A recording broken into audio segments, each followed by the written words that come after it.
different moons. Thank you, and thanks for inviting me. My goal here is to tell you about some aspects of these two bodies, Io and Europa, here in a picture taken actually by the New Horizons spacecraft, so it's quite a recent picture. You can see a plume, and that little spot there, if you can see it, is actually volcanic activity on the surface of Io, the most volcanically active body in the solar system. And here is another quite recent picture showing the plume activity, in this case water. Over here it's silicates and SO2. Here it's water vapor, and particles of ice emanating out of cracks on the surface of Enceladus near the South Pole. And I'm going to tell you a story that relates the behavior of these two bodies to each other. It's an incomplete story. It's a story in progress. My outline will be to first tell you a bit about the observations for Io and for Enceladus. I will also talk briefly about Europa, and the reason for doing that is that in some respects Europa is better understood. And so it's nice for comparison to say something about a body that we understand a little bit better. After talking about the observations, by which I really mean visual and infrared, I will talk about the orbital evolution, which also includes some observations, but will also give you a low-level introduction to what you might expect for the orbital evolution of these bodies, resulting from the tidal torques exerted on them by the central planet, Jupiter and Saturn, respectively. And that will be an introduction to the puzzle, for indeed there is a puzzle. The standard, straightforward way of modeling the orbital evolution contradicts what we observe. Specifically, the energy being put out by Io and Enceladus does not agree with simple orbital evolution calculations, and I will use that to argue for something that I've been interested in for a long time but have returned in the last year or so to, which is that the eccentricity of the orbits of these bodies is not fixed but is oscillating on a timescale short compared to the age of the solar system, perhaps a few million years. I will give you a conceptual model for that that applies to both Io and Enceladus. I will say a little bit about the real physics, and that's the part I actually don't understand, so you're not going to get a lot of that. And I will end with some disquiet, a feeling that perhaps we don't really have the right story yet. So let's begin with Io. Io is the innermost moon, large moon of Jupiter. It is similar to Earth's moon. That is, it has a similar radius, 1810 kilometers, similar density, 3.5 grams per cc, a little bit more dense than Earth's moon. And we think that's because Io has a substantial iron core, whereas Earth's moon does not.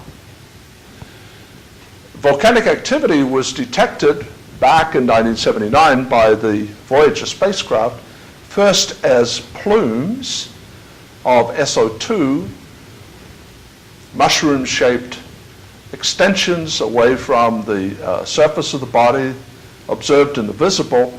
Only subsequently did people pin this down in the infrared. These days, observations can be made and are continuously made from Earth, and of course also from space telescope and so forth. And so we know quite a lot about this. We don't need to send spacecraft there to monitor this. And it is in the form of hotspots, meaning that there are places on the surface of Io, not quite uniformly distributed, but all regions of Io have these places where the energy coming out, sigma t to the fourth coming out, is substantially larger than the energy absorbed by the sun. There is a lower bound to that energy output, which comes just from looking at the hotspots. And this is about 2 to 2.5 watts per square meter when averaged over the surface of Io. For comparison, Earth puts out 0.08 in those units. This is a large number. This is a spectacular number. It's not that much different from Jupiter itself. That's why you can see it in the infrared. It helps, of course, that it's localized as hotspots with peak temperatures as high as liquid silicate, 1500 Kelvin. It's a lower bound to the actual heat output because if you think about it, those places that are not currently volcanically active may have been active in the past. In other words, they may have been overlain with magma flows which are slowly cooling, as in the Stefan problem, and so they may be emitting more than you would get just by radiating sunlight, and yet it would be hard to separate that from the re-radiated sunlight. So there's an error bar in there, which is as much as a factor of 2 or more. So this number could be low, but it's probably fairly accurate. The total output from Io is 80 terawatts. For comparison, the Earth puts out 44. I'm talking, of course, always about energy from below and not counting the absorbed sunlight. Io has substantial topography, has mountains. This would suggest that whatever model you want to put forward for Io, it's not one where you have a very thin shell and you're conducting the heat through to the surface.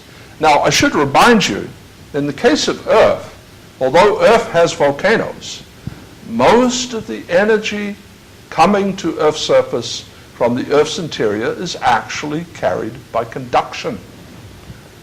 Even at mid-ocean ridges, that's true. Volcanism contributes perhaps 10%. Io is, we think, in a different regime. What we think is happening is that there are heat pipes, that is to say there are cracks, conduits through which magma rises and then flows onto the surface, and it radiates from the surface. Now, of course, eventually you get conduction from the subsurface of those layers, but that's different from a static conduction picture. So it's really a very different picture of the heat flow.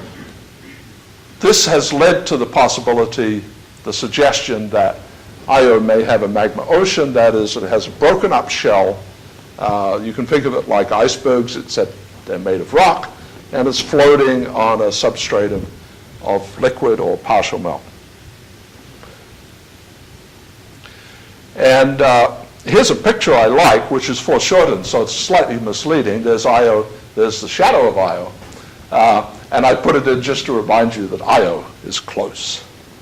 And by the way, that's important for the tidal problem.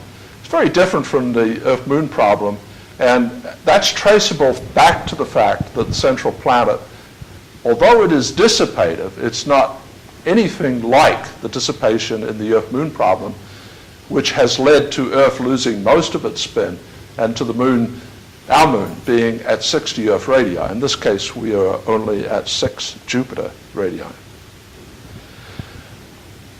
Enceladus is a much smaller body, 250 kilometers in radius. It's an icy moon, although it is somewhat more rocky than most of the other moons in the outer solar system. This is a somewhat higher density. More typically for a small body, it would be something like 1.3. I don't think that's significant, although some people think that plays a role in explaining Enceladus. Certainly you need a lot of ice to get that density. In the case of Enceladus, we also saw plumes, and we continue to see plumes. Plumes in this case mean jets of material emanating from what appear to be fissures in the surface.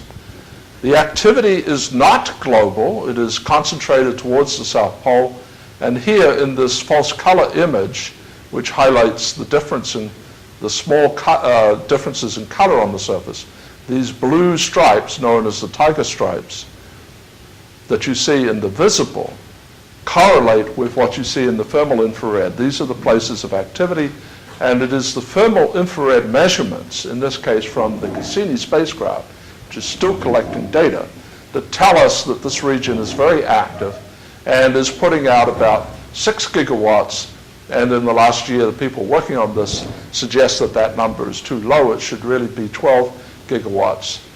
And again, as with Io, this is a lower bound because the way you do this is by adding up the excess sigma t to the fourth, the excess outcoming thermal infrared, in the regions that are anomalous. And if there's a region over here, away from these cracks, that is just a little bit warmer, that could still contribute significantly to these numbers, but you wouldn't be able to pick that out of the data. So especially in Enceladus, more so than with Io, the reason that you can measure the energy is because it's localized. This is small compared to Io, even on a per unit mass basis, but it does exceed radiogenic by a factor of 10 or more.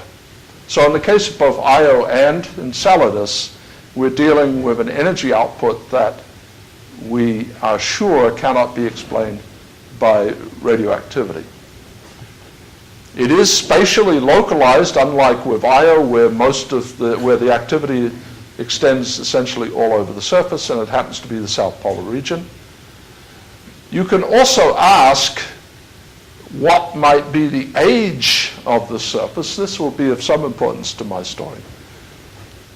The way planetary scientists do this is that they look at a region that has very few craters, and they count the ones that are there and compare it to places that are much more heavily cratered. This is obviously an old terrain. And the absence of craters is used to place a constraint on how long that surface has existed. If there are no craters, then it's young.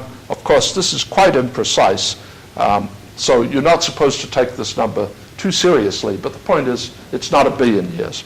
It's a much shorter time. And indeed, this activity is, as I showed in the title slide, somewhat like a geyser, but I put it in quotation marks because geysers on Earth operate by hot rock coming into contact with water, and we don't know whether that's what's happening in this case. Certainly the ejection velocity of the material is similar to the sound speed of water vapor at the triple point. And that, by the way, is a high enough velocity, a couple of hundred meters per second, that the material escapes from Enceladus. And so the output, at least part of the output of this activity, is a ring, the E ring, something that we knew about before we knew that Enceladus had this activity, but we had already suspected that something like that was going on. As promised, I wanted to say just a few words about Europa, because Europa introduces an idea that is of importance, which is that if you heat a body enough, perhaps you will have a shell with a liquid interior. And that's what we think is happening with Europa. It is the second moon out from Jupiter. We think that, like Io and Enceladus, it is being tidally heated. It's being flexed because it's in an eccentric orbit. And the surface shows this remarkable complexity of texture on a scale of kilometers, tens of kilometers, an activity that we think is a consequence of that flexing distortion of the ice. And at a somewhat higher resolution, one also sees these domes, these structures that may be upwelling warm ice. We don't see geysers on Europa. I once wrote a paper about geysers on Europa. They haven't been found yet, but I'm still hoping. But the interesting thing about Europa is that we know, or we think, it's very likely, that there is a water ocean. And the way this was determined was by the magnetic field. Because if you have a layer that is a good conductor, good enough, then in the presence of a time variable external magnetic field, you will set up induction currents, eddy currents, whose magnetic field tends to cancel the time variable part, the radial component at least, of the time variable part of the external field. And that's exactly what was observed by the Galileo spacecraft more than a decade ago. It's also an effect observed at Callisto and probably Ganymede. Hasn't been detected at Titan, however, magnetic field of Saturn, being essentially not time variable, is not suitable for this beautiful experiment. Now, why an ocean? Well, the point is that water ice is not a good enough conductor. Salty water is a good enough conductor, about 1 Siemens per meter. We're not talking metals here, we're not talking dynamos, just enough to do an efficient electromagnetic screening on a time scale of hours to perhaps days. And so the picture we have for Europa is one where you have a rocky core, you have a salty ocean, and you have an ice shell above, which is being flexed by the changing amplitude of the tidal potential as Europa goes around in its eccentric orbit. Enough of Europa. Going back, though, to the general question of what's happening with the Galilean satellites, what we have at Jupiter is what is known as the Laplace commensurability, which is a relationship between the mean motions of Io, Europa, and Ganymede. And for the purposes of what I'm going to discuss, all that you need to understand about this is that it is a 2-to-1 pairwise resonance, meaning that the mean motion of Io around Jupiter is twice as great as the mean motion of Europa, and Europa in turn has twice as large a value as Ganymede. Now, that's not actually a description of the commensurability, but it is a description of what is exciting the eccentricity, because when you have a near resonance, in fact, these 2-to-1s are not perfect resonances. When you have this near resonance, what happens is that there's an excitation of the eccentricity through the similarity, through the integer relationship of those mean motions. So that's an observation, very precise observation for these 3 Galilean moons. We don't know how long the system has been in that state. Some people even think that it was primordial, that is to say, it was something that was set up at the time that Jupiter formed. For the purposes of my story, that's not important. It is perhaps of importance that the resonance has been around for quite a long time, rather than happening in just the last 1,000,000 years. It would be very improbable that it's a very recent thing. One way to think about it, though, is to say, well, these are moons of similar mass, and because the tidal torque that moves them away from the planet is strongly dependent on distance from the planet. If you started the bodies out of resonance, then you could have Io moving out until it catches Europa, and then the 2 of them will move out together and catch Ganymede, and in that way this could have arisen over billions of years, with perhaps the Ganymede part of it being relatively recent, like 1 billion years ago. And there are suggestions, I've done some work with Renu Malhotra on this, and Adam Shulman, that this might be an attractive story. Well, I realize some of you are not familiar with the theory in this area, so, and indeed I'm not going to shower a lot of theory on you in this talk. I'm going to talk concepts, but I do need to remind you of the basic idea of tidal heating. So the tidal heating comes about in the following way. First, you need to understand the role of the central planet. For just as with the Earth-Moon system, a satellite raises a tide on the central planet. If that central planet is dissipative, and in this case not very actually, dissipation in Jupiter is quite weak, then of course the tidal bulge will not be exactly in phase with the line between the satellite and the planet.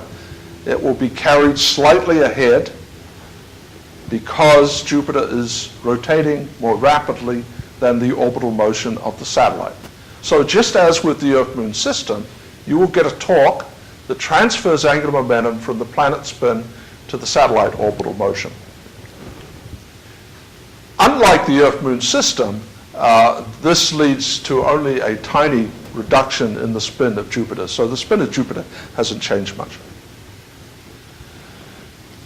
This has the tendency, because the torque is such a strong function of distance from the planet, has the tendency of pushing the inner satellite into resonance with the next one out. For example, 2 to 1.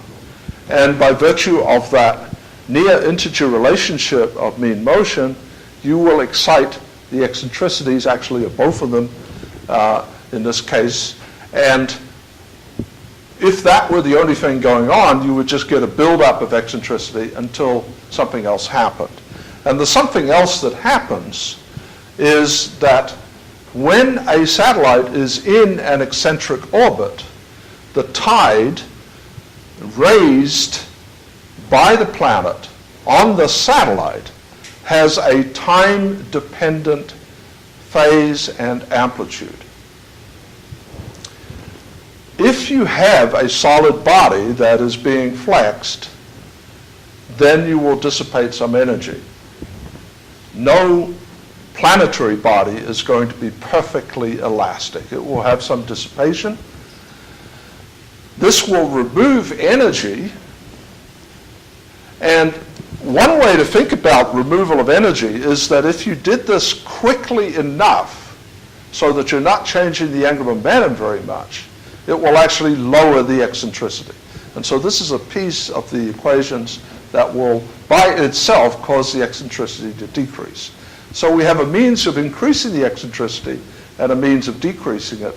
And the simplest way of thinking about this is that the system will get into some equilibrium between these two effects.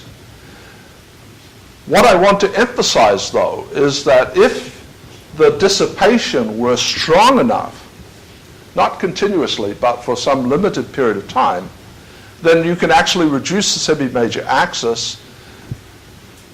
Were you to do this so quickly that the planet doesn't change its angular, the satellite doesn't change its angular momentum very much, and that would actually cause the satellite to spiral inwards, because that, of course, is what will happen if I reduce energy. You have to remember that the energy in the orbit goes as 1 over the semi-major axis. If I want to reduce that energy, that's the same thing as saying that A becomes smaller, and therefore the mean motion n becomes larger, so you can have a positive dm by dt. That is what is observed for Io, and I will get back to that in a moment, because that's an important part of my story. Now, I must stress, you're not required to do this. That is, it's not mandatory that the satellite do this, because if you got into a steady state where the eccentricity didn't change, then everything would just move out happily together, all of the satellites moving out, and in that case, all of the mean motions would decrease with time. Now, the question arises, how much energy is available? And I want to take you quickly, this is really one of the few, just about the only case in the talk where I'm going to present a quantitative argument rather than conceptual ideas. This is actually a simplified version of something that is in a paper by Jenny Meyer and Jack Wisdom. They didn't invent this, but it was a particularly nice explanation. So suppose you had two satellites of equal mass, and the 2-to-1 resonance between them is maintained, and they're both locked in that 2-to-1 resonance as their mean motion changes. And suppose for the moment that you have constant eccentricity with the inner satellite at semi-major axis A, and I'm assuming that the torque is dominated by the inner satellite. You have to remember there's an inverse 6 power in there, so this is actually not a bad approximation. So you can then ask how the orbital energy changes, and of course the orbital energy, remember, is just the sum of kinetic and potential energy, and so you can write that down. And there are two pieces where this second piece, it just comes from the fact that the more distant satellite has half the mean motion of the one closer in. And you can write down the same thing for the rate of change of angular momentum with a different numerical constant here arising from the different dependence of angular momentum on mean motion, square root of distance. But you can also, just from the work energy theorem, calculate how the total energy, not just orbital energy, but total energy of all kinds, will change with time, how much work is done. And the work, if the torque is dominated by the inner satellite, is just mean motion times the torque. So it's just ndl by dt. So from that you can derive the time rate of change of the total energy, which would include energy that shows up as heat or radiates to space, minus the orbital energy. And here it is. And, you know, this is freshman physics, basically. And there it is. I mean, so if the orbit expands, then you've got this energy available, and that's the energy that is indeed available for the heating of Io, and for that matter, Europa, or whatever pair you have. In the case of Enceladus, it's Enceladus and Dione. Now, let's get into a little bit more substance here about what parameters matter.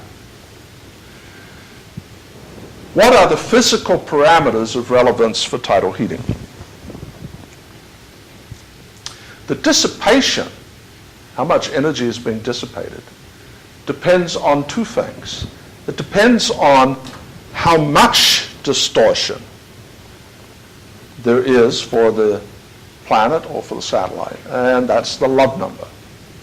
More precisely, the real part of the Love number. So in the case of an elastic body, it's just a statement about elasticity. In the case of a fluid, it's a statement about viscosity.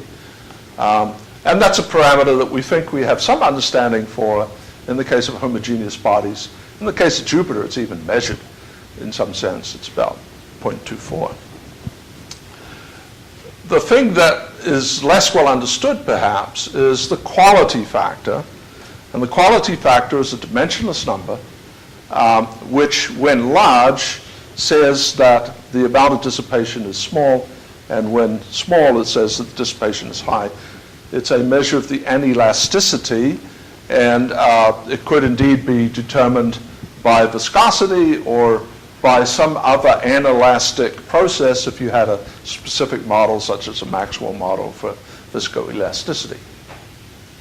But these are lumped parameters. Lumped means that it's not quite the same thing as taking a piece of material into the lab and setting it in oscillation and looking at how quickly the energy is dissipated, or for that matter, a resonant circuit where the Q is, of course, related to the width of the resonant peak. Now, in the description I've just given to you of orbital evolution, you can easily show that if both of these parameters, the K and the Q for the planet and the satellite, are constant with time, then there is a predicted equilibrium forced eccentricity because of the balance of the two effects. The planet pushing out to push the satellite into resonance, and the satellite dissipating to, in some sense, slip out of resonance. That balance will give you a forced eccentricity. And if you assumed, this is an assumption, if you assumed that the eccentricity you see right now is that theoretical equilibrium value, then you can calculate how much heat flow, essentially the previous slide, how much energy is available based on the planet Q, based on the planet Q. In other words, you don't need to know the K and Q of the satellite, because that, in some sense, is already set by this assumption. But the planet Q is limited in its value. It cannot be too small. And this is an argument that goes back to Goldreich and Soda a long time ago. And the essence of the argument is that were it smaller than about 100,000 in the case of Jupiter, then you would not be able to explain why Io is still as close as it is to Jupiter. In essence, the orbital evolution would have been larger than the distance it currently is at relative to the planet. You'd have to start Io off in the atmosphere, so to speak. In fact, you just have no solution. So this lower bound to Q gives an upper bound to the heat flow.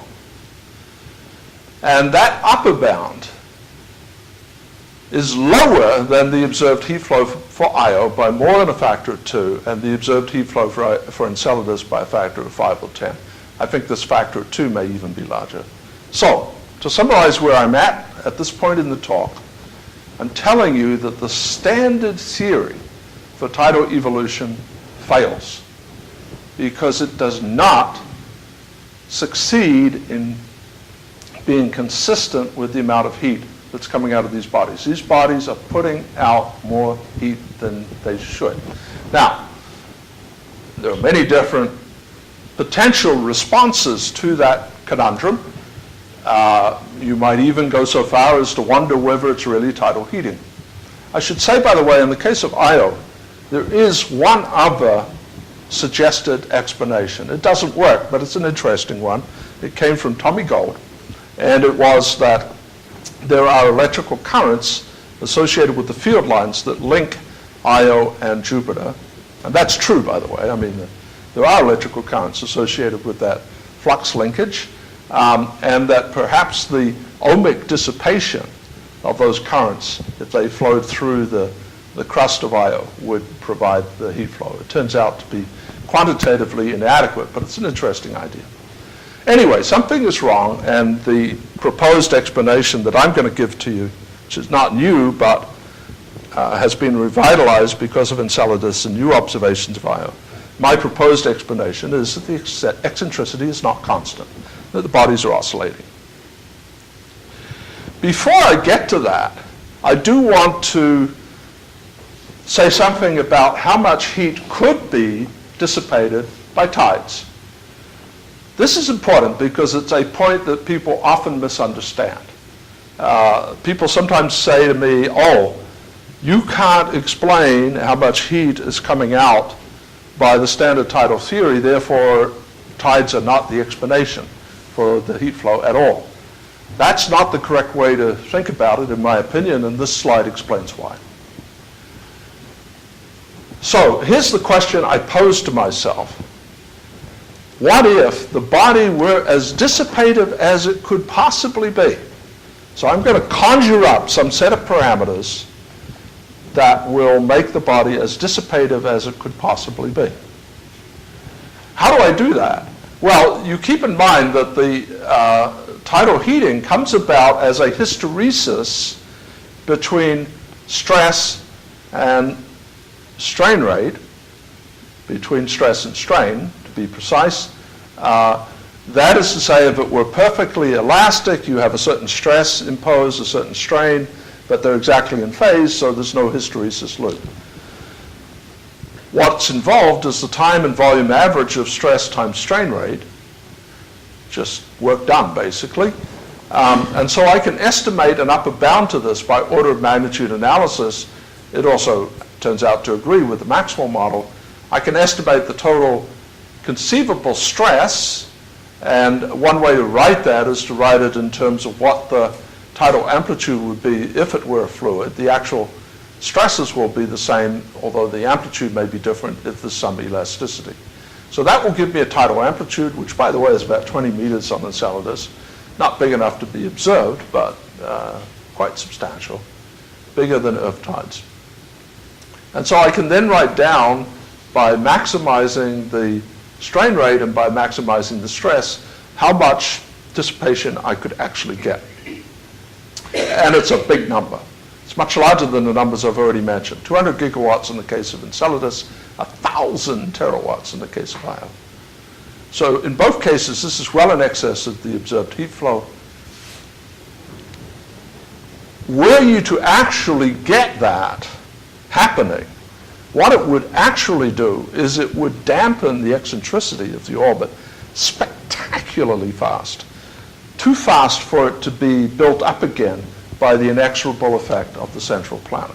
That's the point. Now, you might ask, what's actually going on here? What you're doing, of course, is you're assuming that the entire body is dissipating.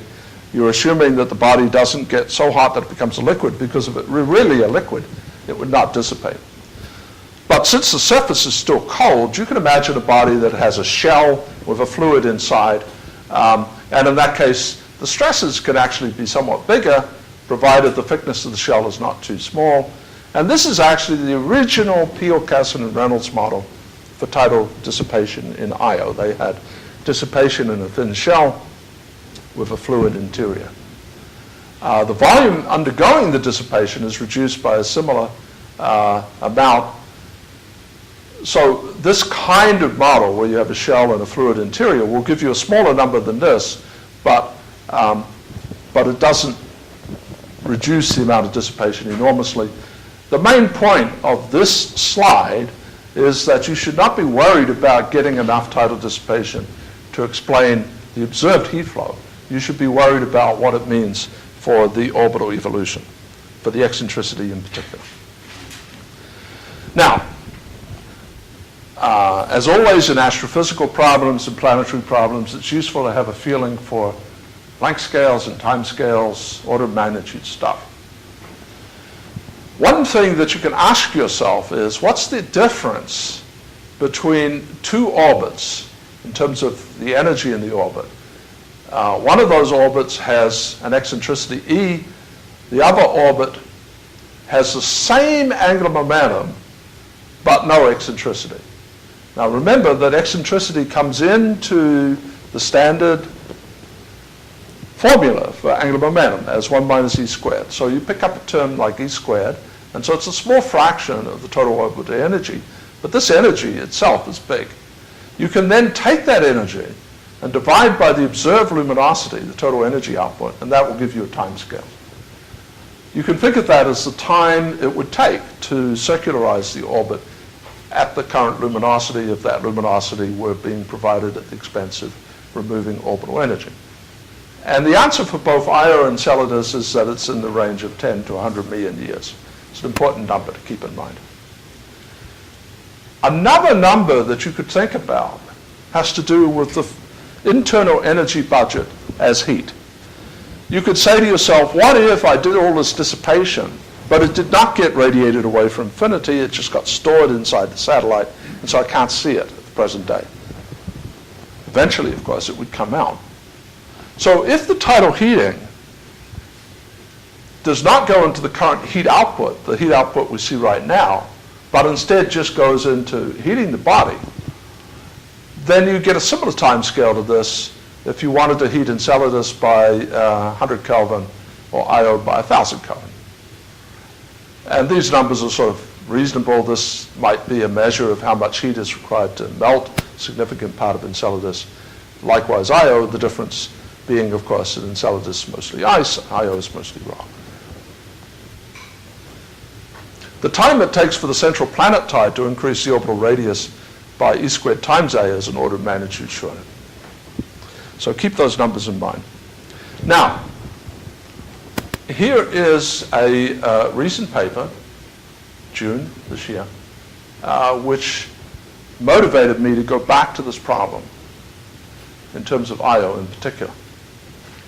This is a group in Belgium who have done a very careful analysis of the orbits of the Galilean satellites as observed since 1879.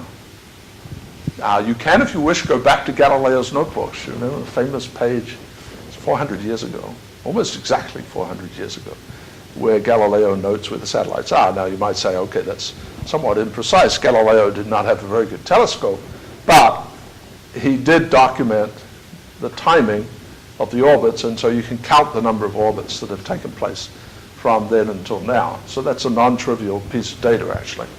But anyway, this is much more accurate data, and here's the really interesting thing. Whereas previous workers, these are all previous people, have in many instances suggested that the mean motion of Io is increasing with time. This is n dot upon n in units of 10 to the minus 10 per year. The error bars were large enough and the procedure they used was suspect enough that I at least was not inclined to take it seriously, and most people in the community did not. But this beautiful recent work, I'm not going to try and argue that the error bar is entirely believable, but it really looks as though n dot upon n is positive, that IO is spiraling inwards. And if you followed my talk so far, you will recognize that that's a non-steady state thing, especially since Europa and Ganymede are moving out. And so it's as if the Laplace commensurability is being broken before our very eyes. And were this to persist, of course it would be so. And then you would have to say, oh, we're living at a special time, a very special time. We happen to be living just at the time when this remarkable, somewhat stable configuration is being broken before our very eyes.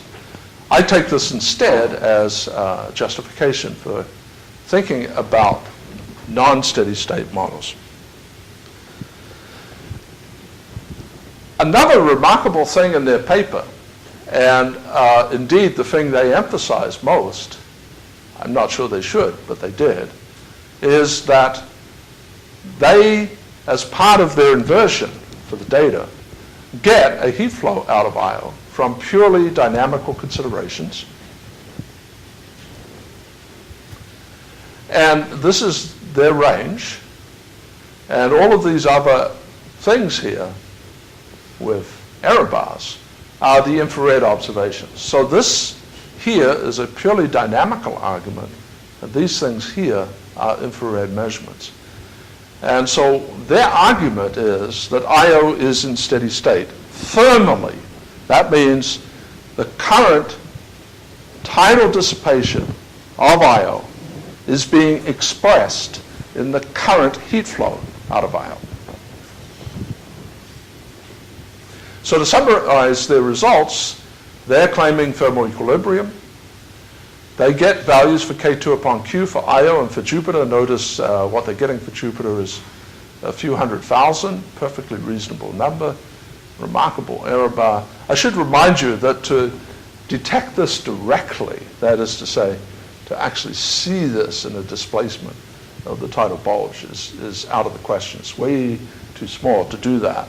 The spacecraft mission that I'm involved in, Juno, will not be able to do this. So this is a purely astrometric argument. But anyway, it's saying that Io is spiraling in, leaving the resonance. So this brings me to an old piece of work, which is when I first got interested in this. And I need to explain this in order to tell you in what way this is not sufficient. Greg Ojakangas and I had a story in which the eccentricity of Io did oscillate, timescale of tens of millions of years. And the idea is that it's a relaxation oscillator.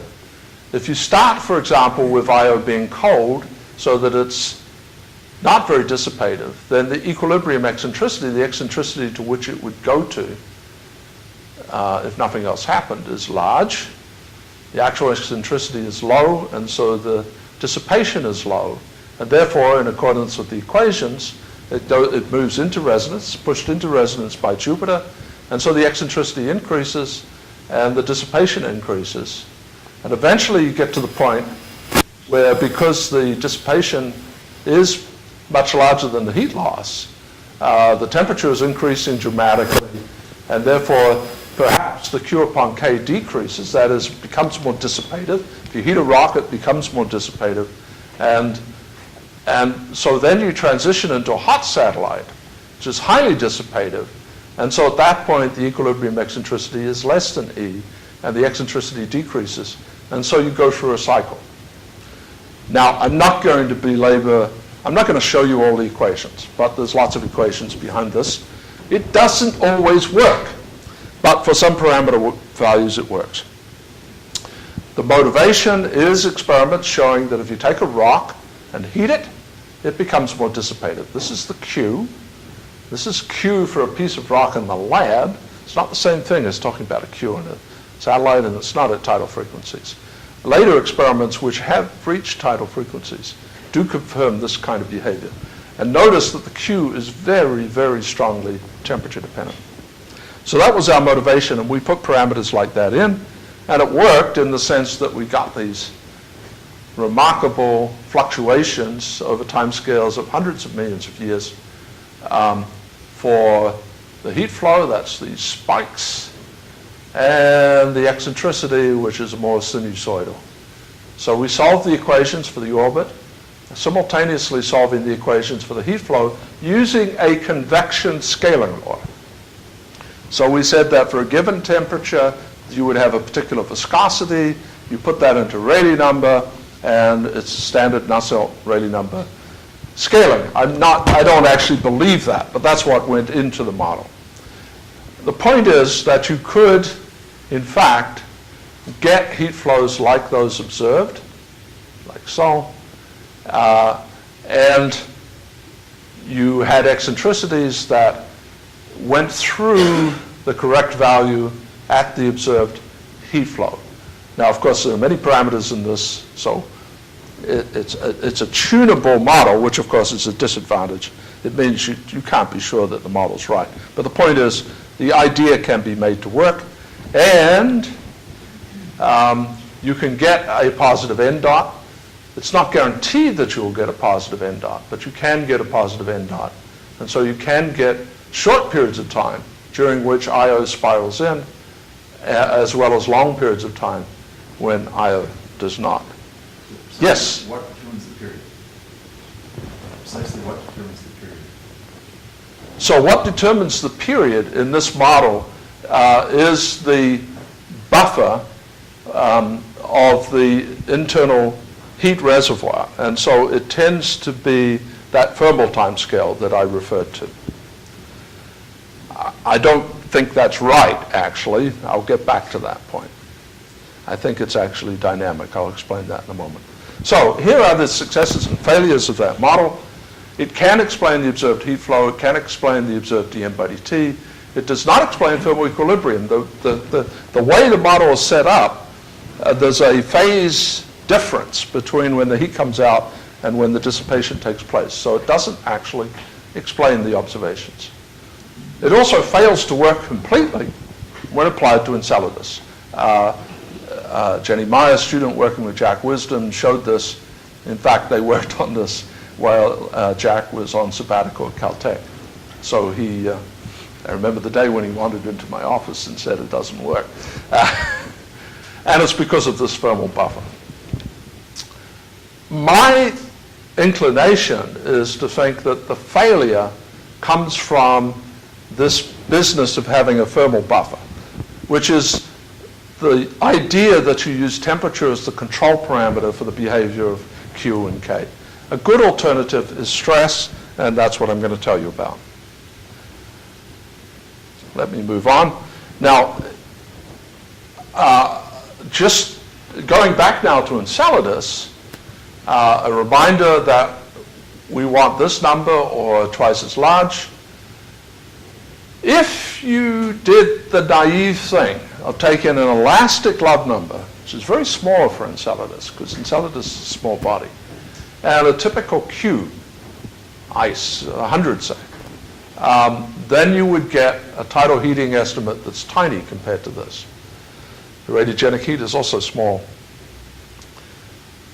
But perhaps the elastic Love number has no relevance. The K upon Q can vary by over 6 orders of magnitude. If I go all the way from elasticity, where K is 10 to the minus 3, Q is hundreds, down to something that approaches a fluid, which you can do with a thin shell, where K could approach 1 and Q could be, say, 10. So there's a very wide range of possible values for this.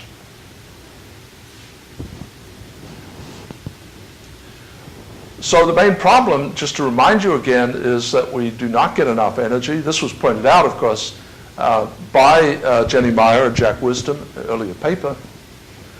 So there's something about Enceladus, as indeed with Io, that is not in steady state.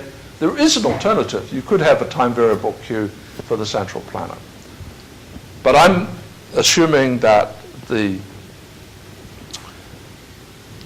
relevant physics is within the satellite. And so here's the story I now favor for Enceladus, but also for Io, in which the control parameter is not temperature, but stress. As you build up the eccentricity, the stress builds up, and at some point, the body breaks. Now, breaking is just simply the idea that if I have low stress on a body, then I can flex it for a while quasi-elastically, and then at some yield stress, it cracks, and then it becomes highly dissipative, just like when I rub my hands together.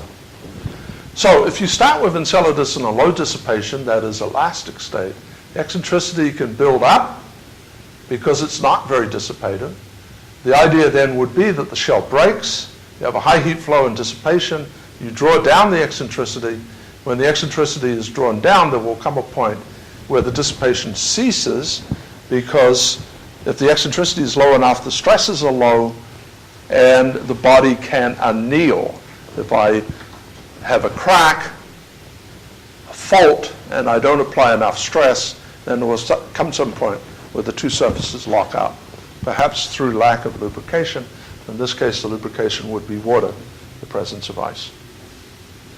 So I've done a model of this with Sonia Graves, graduate student at Caltech, and we have just simply taken the equations from Meyer and Wisdom, but we've reintroduced a term that they left out, although they knew well about it and had done other calculations on it, which is the part that tells you how the eccentricity changes. There are lots of adjustable parameters in this conceptual model. There's an eccentricity at which the body breaks and an eccentricity at which the body anneals. And then you can find a K upon Q in one of these states in order to get the right heat flow at the observed eccentricity. Now, I want to stress, I'm not claiming success with this model. All I'm doing is showing that it can work. Obviously, I've got so many tunable knobs here that I'm sort of guaranteed to have it work. That's not entirely true, because it could be that when you set up this model, you get ridiculous timescales, or you have an eccentricity so high that the orbit becomes chaotic. That's something that Jack Wisdom has looked at. If the eccentricity gets too large, the resonance gets broken in a dynamical way. He doesn't know exactly where that happens, but probably at about 3 times the current value. So here is the model. And it has a characteristic timescale of 10 to the 7 years.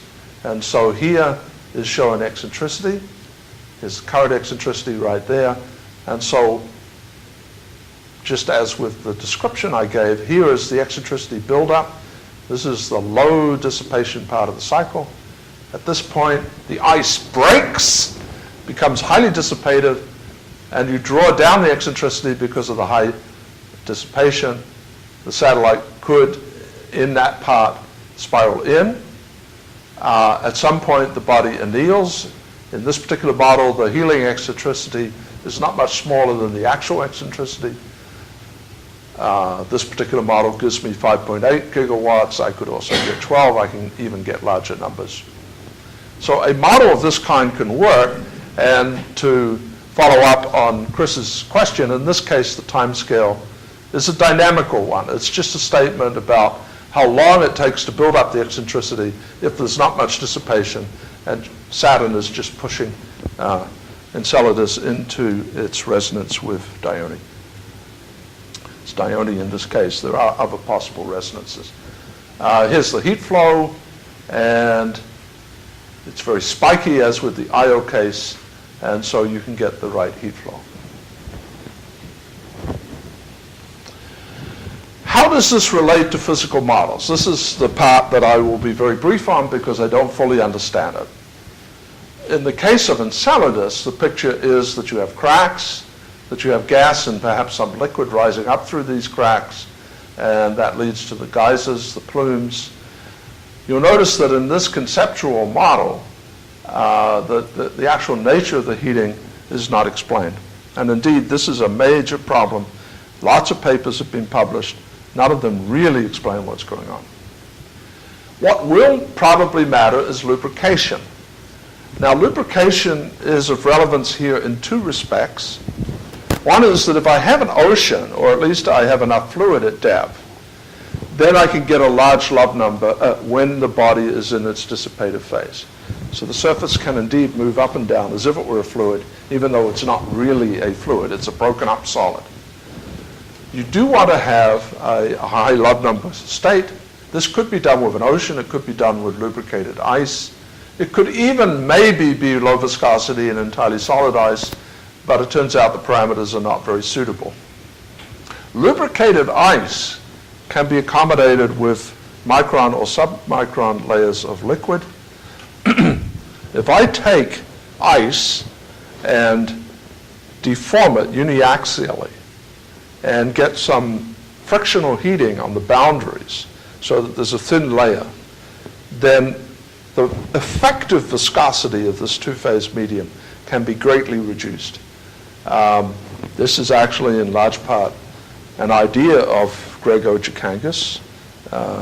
Greg doesn't work in this area anymore. He's a professor of physics at a liberal arts college in Springfield, Illinois, Drury College. Anyway, this is ice with thin sheets of water. And interestingly, this behavior is something that comes out of a theory I developed about instabilities in two-phase media where the liquid tends to migrate into sheets.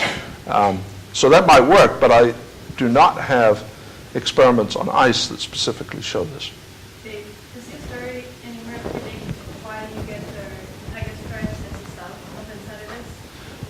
So you're asking, why is it only in the south? Yeah, that's right. So the answer I would give to that is that the mechanism of tidal heating and lubrication, once it starts in one place, doesn't have to spread to the entire body.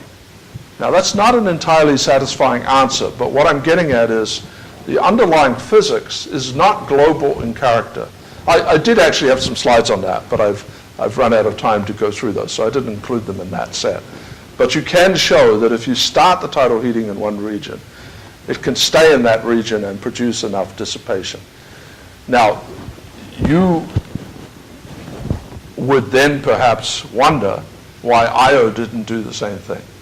And what I think is happening is that there is a difference. Io actually does have a magma ocean, so there's something that's globally connected at depth. There's even some evidence for that in the magnetic field. Enceladus, the heating has been localized, and it probably just has to do with the actual amplitude of the heating. The localization, the reason why it's the South Pole rather than, I mean, there are two arguments here. One is, why is it localized at all? And the other is, why does it happen to be at the South Pole rather than some random longitude and latitude? The answer to that is true polar wander. We can talk about that later if you like. So the total energy in the case of Enceladus is not a problem. I don't think the energy localization is a problem. I think there is an episodicity of eccentricity. I have a model that explains that. We still don't fully understand the lubrication. I think a similar picture can now work for Io. So what I'm saying now is I'm favoring a model for Io that is simpler than the original one I made with Greg Ojakangas. And the focus is on the love number rather than Q, and therefore on stress rather than T as the control parameter. And perhaps as a magma ocean. And Krishnan Khurana at UCLA has actually seen some evidence for the magma ocean in magnetic induction experiments, the same procedure that was used for detecting a water ocean in Europa.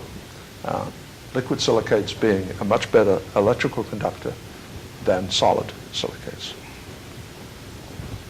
Last slide.